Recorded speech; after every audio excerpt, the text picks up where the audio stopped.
또 이어지는 헤드라인 바로 열어보고요. 시장 이야기 좀 나눠보겠습니다. 자, 오늘 두 번째 헤드라인 바로 한번 열어보겠습니다. 이게 금 가격이요. 네. 계속 오르더라고요. 그 알고리즘, 연관 관계 궁금하고 좀 풀어주실 수 있을까요, 이사님께서? 보통 금이라고 하면은 안전자산이라고 일컬어집니다. 그래서 주식시장은 위험자산이다 보니까 주식시장이 좋지 않을 때 금자산으로 수급이 몰리는 경향이 있어요. 그런데 최근은 주식시장이 계속 좋아온 상황이었어요. 그런데 금값은 사상 최고치 부근에 위치를 하고 있습니다.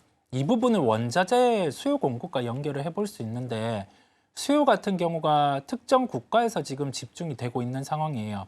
중국 같은 경우는 경기에 대한 불안정성이 존재하다 보니 좀 안전자산 선호 현상이 금의 수급에 집중되면서 이 가격을 올리는 현상이 나타나고, 인도 같은 경우는 조금 특이한데 경기가 좋은 상황 하에서 금에 대한 수요가 산업적으로 많이 쓰이다 보니까 이렇게 가격이 증가하게 된 요인이라고 할 수가 있습니다.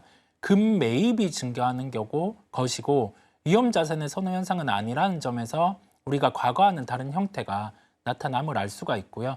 이러한 흐름 같은 경우는 좀 이어질 가능성이 높아요. 중국 경기에 대한 불안정성이 존재를 하고, 인도 같은 경우는 계속 좀 매입에 대한 기조를 이어가고 있는 상황이다 보니까 신흥국단에서 수요를 바탕으로 해서 과거와는 다르게 위험자산 선호 현상이 아니라 이렇게 좀 가격의 인상을 이끈다라고 할 수 있겠습니다.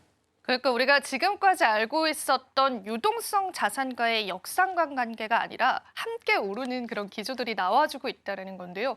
실제로 국제적으로 나라별로 금에 관한 계속되는 매집은 이루어지더라고요. 그래서 그런 관점에서 보면 될 것 같고, 그럼 이사님께서는 트럼프가 취임한 이후에 지금 S&P도 계속되는 신고가 랠리가 나와주고 있는데 네. 이렇게 증시와 금의 동반 상승 계속 이어질 것이다라고 보실까요? 지금은 이어질 가능성이 존재를 합니다. 증시 같은 경우도 금리에 대한 요인의 부담이 경기로는 경감이 되고 있고, 거기에 대한 톤의 조절을 직접적으로 정부가 좀 개입하는 형태가 나올 수 있음에 따라서 시장은 유리하다라고 할 수가 있고요. 다만 관세 격화 이런 부분이 이루어졌을 때는 되려 금에 대한 수요가 또 안전자산 선호 현상으로 증가를 할 수 있다 보니까 금에게는 지금 일반적인 수요와 함께 안전자산 선호 현상까지 추후에 나타날 수 있음을 열어둡니다. 그래서 증시에 대해서는 지금 불안정성은 없는 상황이고요. 금에 대해서는 수요가 뒷받침됨에 따라 동반해서 강세가 나타날 가능성이 높다라는 말씀 드립니다. 우리가 골드, 금 이야기를 하면서 이야기를 조금만 더 확장시켜 보고 싶은데요. 사실 이제 중국 정부 같은 경우에는 예전에는 미 달러를 많이 구매를 했다가 그러한 부분들을 금으로 좀 메우고 있다라는 이야기도 들려왔어요. 그래서 네. 실제로 중국 정부의 금 보유량이 상당하더라고요. 이 부분도 우리가 또 우리 국내 시장 또 글로벌 시장과 연관지어서 좀 생각해 볼 수 있을까요?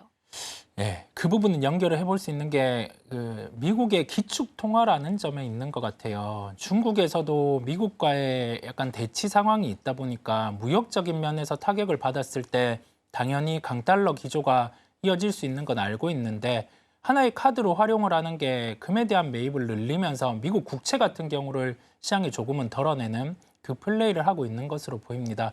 중국 입장에서는 이러한 기조가 이어질 가능성이 높아요. 그렇다 보니까 이것도 하나의 수급이죠. 국가적인 측면에서도 금에 대해서 선호 현상을 나타내다 보니 금에는 좀 유리하고, 달러와 그다음에 연결해서 국채 유동성 같은 경우를 좀 견제하는 상황이라고 해석을 해볼 수 있겠습니다.